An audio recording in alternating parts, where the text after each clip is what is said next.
Oui, là, Monsieur le Président, il entend ça très bien. Alors, la question, c'est de savoir qu'est-ce que ça fait pour vous d'être vu par ses anciens camarades comme quelqu'un de moins vertueux? Quoi?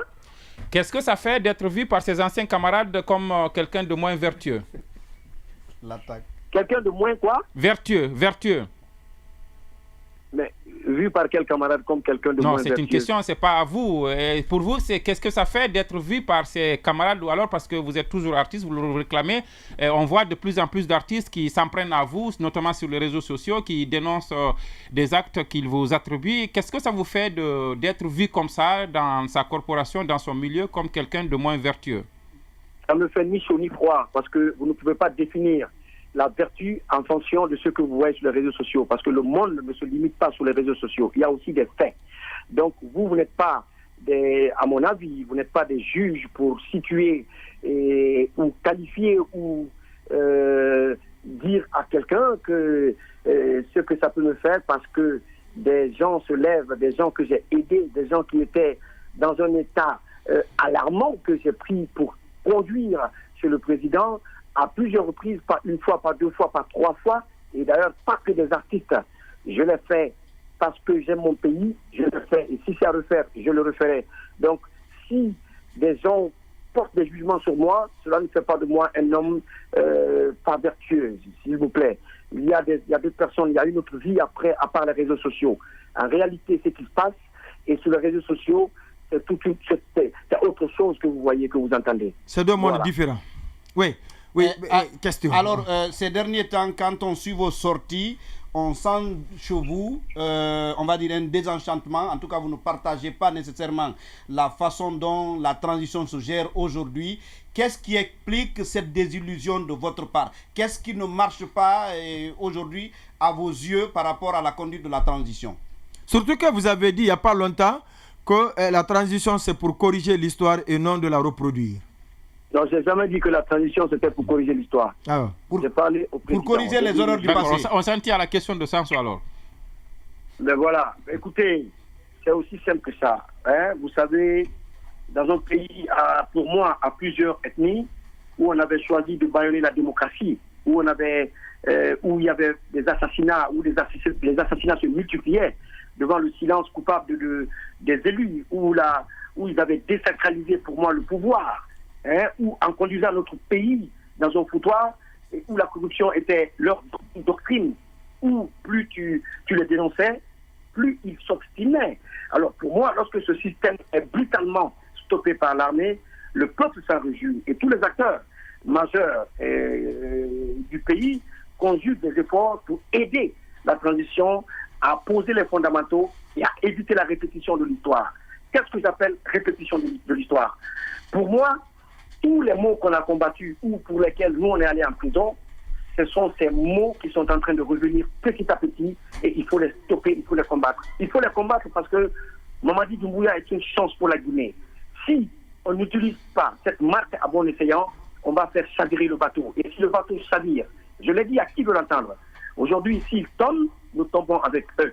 S'ils crèvent, nous crèverons avec eux. Et pour ne pas que cela arrive par mon silence, et je brise le silence et je refuse de me taire. Voilà. Alors, concrètement, quels sont les éléments qui vous inclinent à penser que les pratiques anciennes sont en train de revenir petit à petit? Est-ce que vous avez des exemples précis auxquels vous faites allusion? Écoutez, on a fait une évaluation pas longtemps des ministres. Et cette évaluation, il y a eu même des notes qui ont été attribuées à certains ministres, mais aucune sanction n'a été prise par rapport à ça. Ça c'est un. Deuxièmement, on a un ministre porte-parole du gouvernement qui tient des propos et que nous, en tant que membres du navire aussi, que nous essayons de payer et de défendre dans les médias bec et ongle. Moi, je l'ai fait à plusieurs reprises, de Conakry jusqu'à Paris, sur le plateau du TV5. Vous avez suivi cela. Et donc, quand c'est comme ça et qu'il y a déficit de communication entre nous, ça veut dire que vous sortez en tant que gouvernement, en tant que porte-parole, vous tenez des propos. Et aux yeux du peuple, c'est des propos crédibles et qui doivent rester crédibles. Mais une fois qu'il y a changement, moi, en tant que observateur avisé, je m'arrête tout de suite et je pose des questions. Donc, il y a ça. Ensuite, je vais vous dire qu'aucun régime, à part celui de Sékou Touré, n'a donné autant d'opportunités et de chances à la jeunesse, comme le CNRD.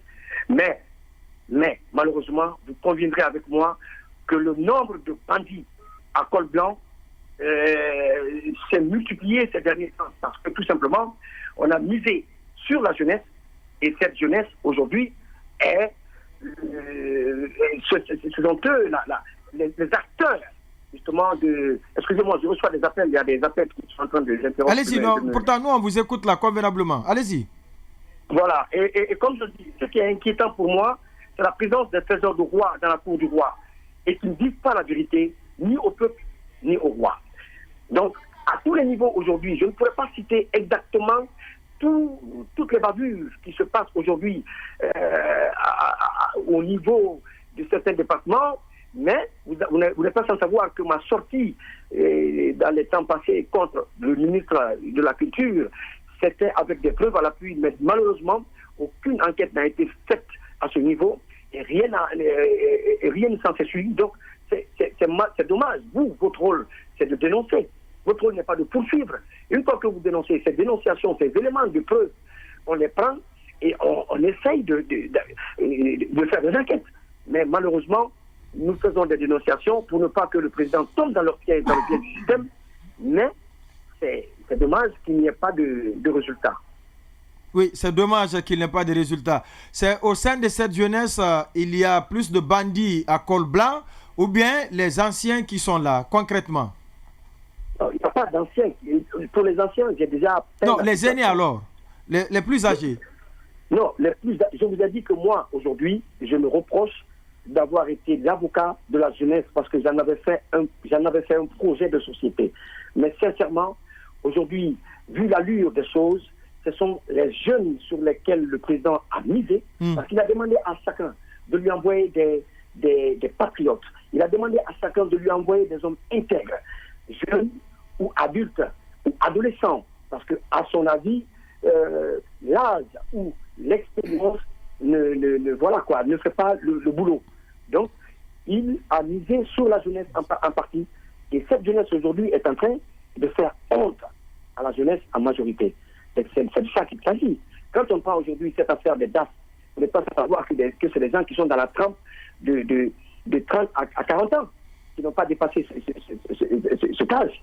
Donc, oui, mais quand vous prenez par exemple, Eli Kamano, les contrats de gré à gré que nous dénonçons régulièrement dans nos différentes émissions, on vous fait comprendre que c'est lié à l'urgence, c'est lié à la célérité, c'est lié également à la volonté que les autorités actuelles ont à faire changer rapidement les choses. Oui, mais autant on a envie de faire changer rapidement les choses, autant on doit faire en sorte que le chronogramme qu'on a déroulé soit respecté dans le temps imparti. Mais parce que si on le fait ainsi, pendant qu'on n'a pas suffisamment de moyens, et pendant on tend la main à la CEDEAO, pendant qu'on n'est pas prêt pour aller aux élections, pour un retour à l'ordre constitutionnel, ça devient du deux poids deux mesures. Donc pour moi, s'il y a urgence par rapport à l'exécution des marchés qui sont là, et que cela soit la cause des marchés gré à gré, je pense que le point le plus important dans tout ce que nous faisons, le point fondamental, c'est comment faire en sorte que la Guinée se donne les moyens pour aller aux élections et pour un retour à l'ordre constitutionnel, pour ne pas que le système ait raison de nous.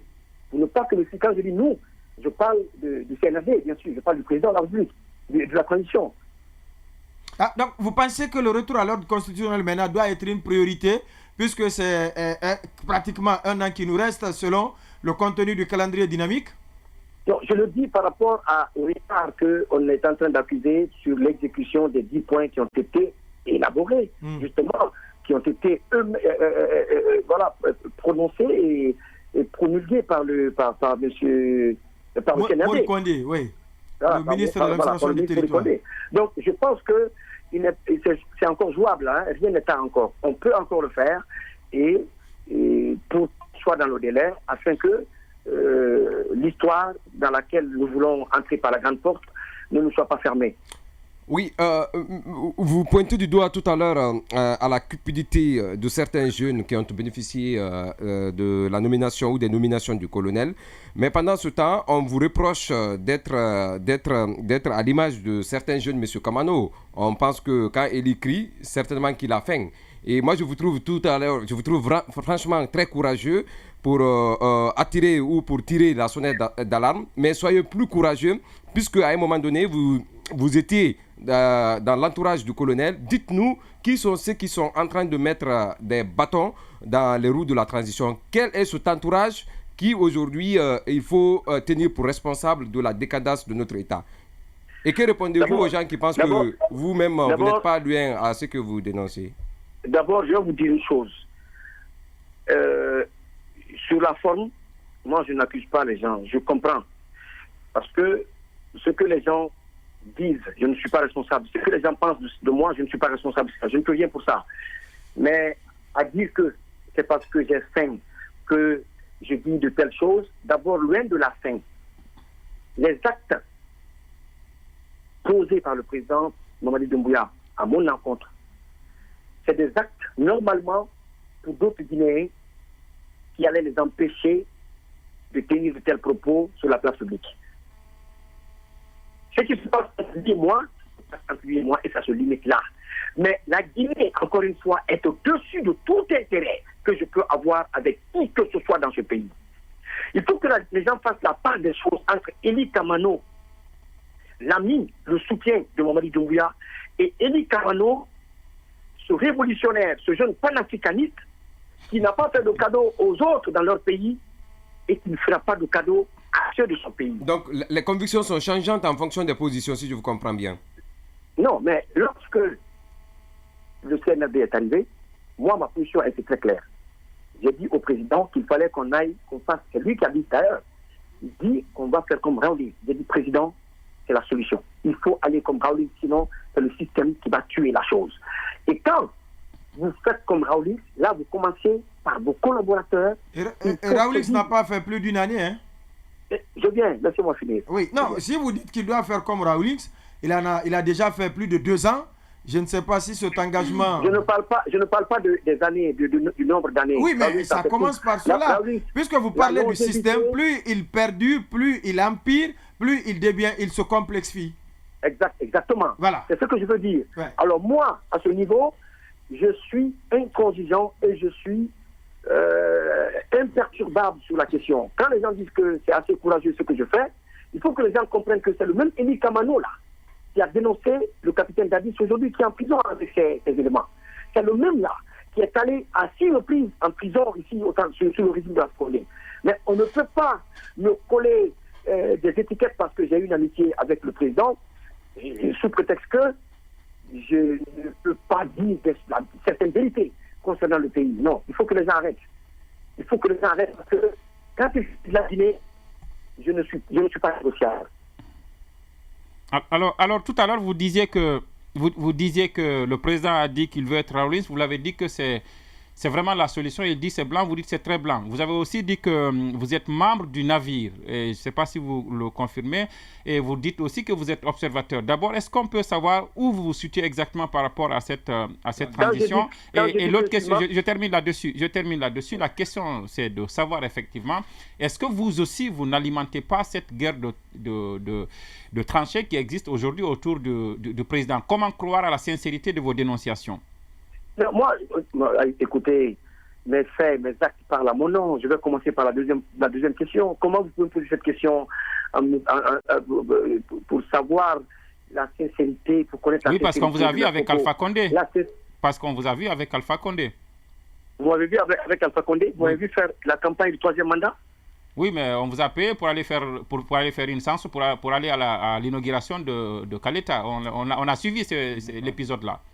On m'a payé pour aller chanter à Kaleta. Vous m'avez vu à Kaleta? Il n'est pas allé. Oui, justement, non, c'est pour vous rappeler qu'on a suivi le phénomène. Est-ce que vous m'avez vu à Kaleta? Non, mais je ne dis pas que vous avez soutenu le président Alpha. Je vous dis qu'on vous a vu aussi vos relations avec le président. On a été témoin de vos relations avec Lansana Conté, avec Dadis. On demande, est-ce qu'on peut avoir confiance à la sincérité de vos actes? Je vais vous dire une chose. Oui, allez-y.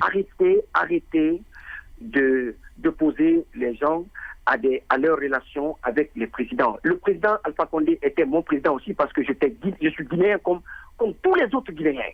Donc, mais l'acte que j'ai posé, ou les actes que j'ai posés pour la lutte contre l'injustice, pour l'instauration d'un état de droit et la pour vos démocratie, intérêts. Vous ne pouvez pas me nier cela. Et vous ne pouvez pas me dire que c'était mon intérêt personnel à moi. Je suis allé à plusieurs reprises, j'ai été arrêté ici pour des faits qui n'ont rien à voir avec Eli Kamano. Ça, c'est un. Deuxièmement, quand je reviens à ta question, à votre question, à savoir la position que j'occupe Exactement, c'est ça la question.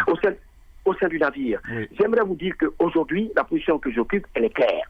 Je suis avec le président, je le soutiens et je combattrai le système qui est en train de faire en sorte que il échoue. Le bateau chavire. Et que pensez-vous des prisonniers politiques alors? Puisque vous êtes avec le président, vous le soutenez, que pensez-vous des prisonniers politiques? Que pensez-vous aujourd'hui de la paupérisation? Que pensez-vous de la souffrance des Guinéens, des choses sur lesquelles vous étiez à cheval au temps de Lansana Conté et d'Alpha Condé?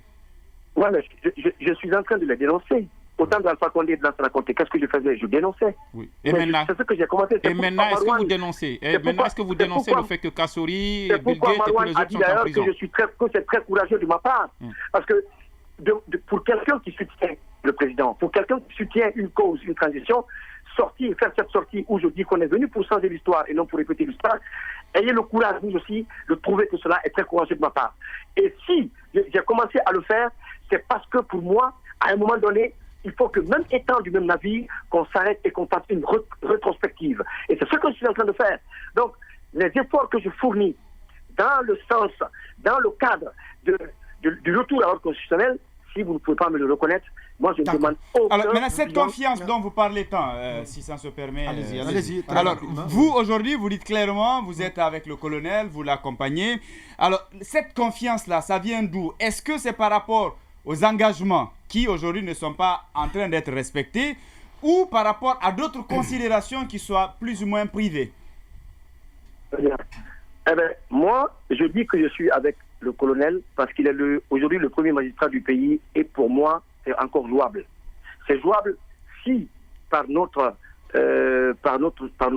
sorties ou par nos sorties, par notre prise de conscience, on amène le président. Aucune action humaine n'est parfaite. Tous les leaders se sont trompés et peuvent se tromper. On est tous des êtres humains.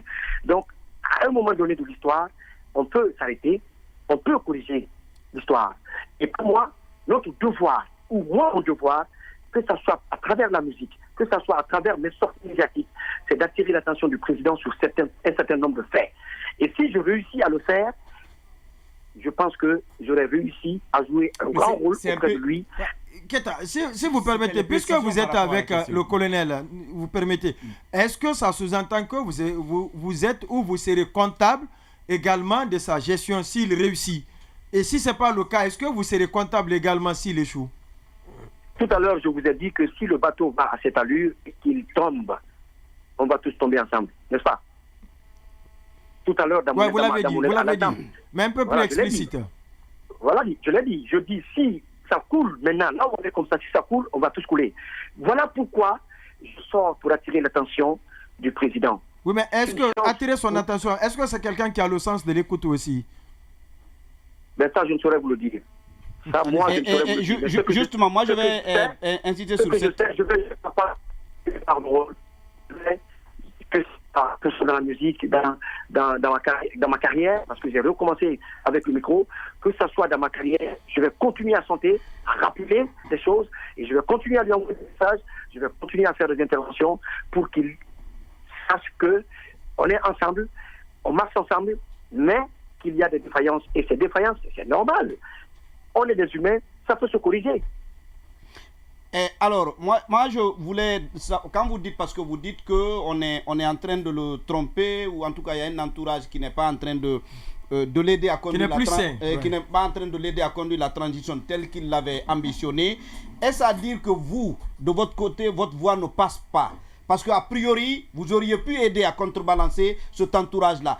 Est-ce qu'à dire que vous n'avez pas accès à lui pour lui dire ce que vous êtes en train de dire aujourd'hui dans les médias? Non, je suis pas... Non, il faut... C'est loin de là. Loin s'en faut. D'abord, c'est quoi le système? Le système, c'est lorsqu'un groupe de personnes fait croire au président que toi, qui sors pour dire la vérité, que tu es contre sa gouvernance, parce que tu as le courage, justement, de lui montrer les manquements de sa gouvernance.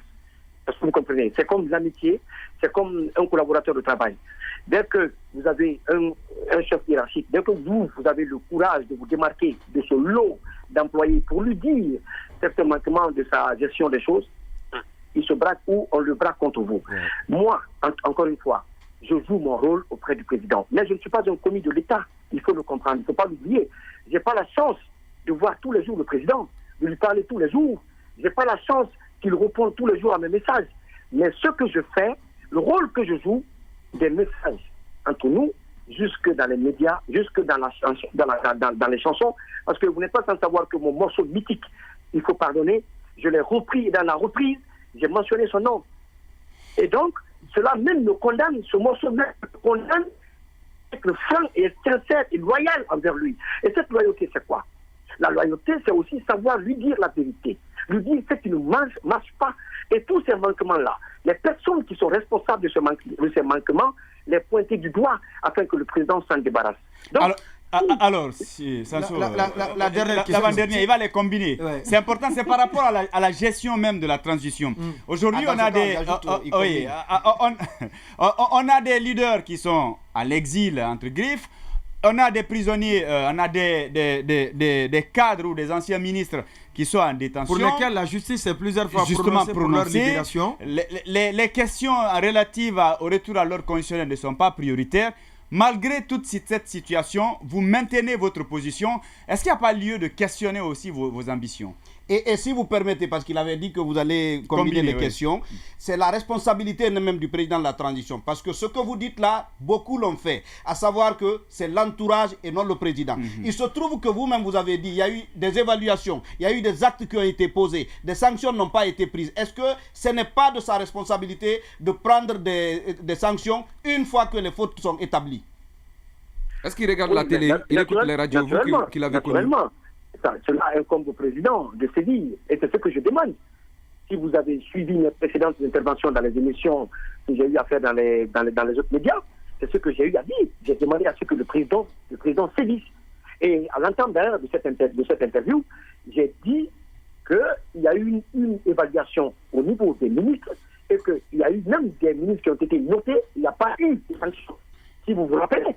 Oui. Donc, voilà. Cela veut tout simplement dire que je suis dans l'optique d'amener le président à sévir, à prendre des sanctions. C'est ce que je fais.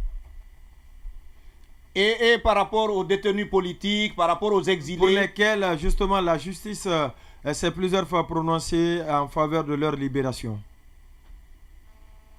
La justice s'est prononcée en faveur de leur libération? Oui.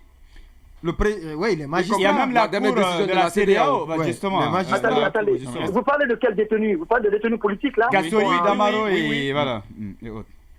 Écoutez, encore une fois, il faudrait qu'on fasse très attention. Le cas des Kassori, des Damaro et autres, je l'ai dit dans une émission, il ne faudrait pas que l'action politique rattrape l'action juridique. Si, devant la justice, ils sont blanchis, et cette juridiction qui doit les condamner, les maintenir en prison ou les donner leur liberté, confirme qu'ils ne sont reprochables de rien, mais je ne vois pas pourquoi on va les garder en prison.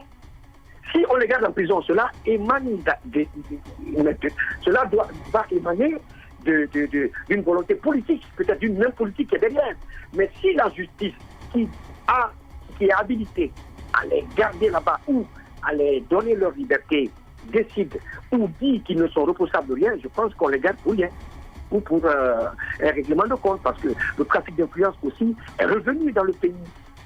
Le trafic d'influence est revenu dans le pays, donc le système, plus il perdure, plus il devient... Il s'enracine.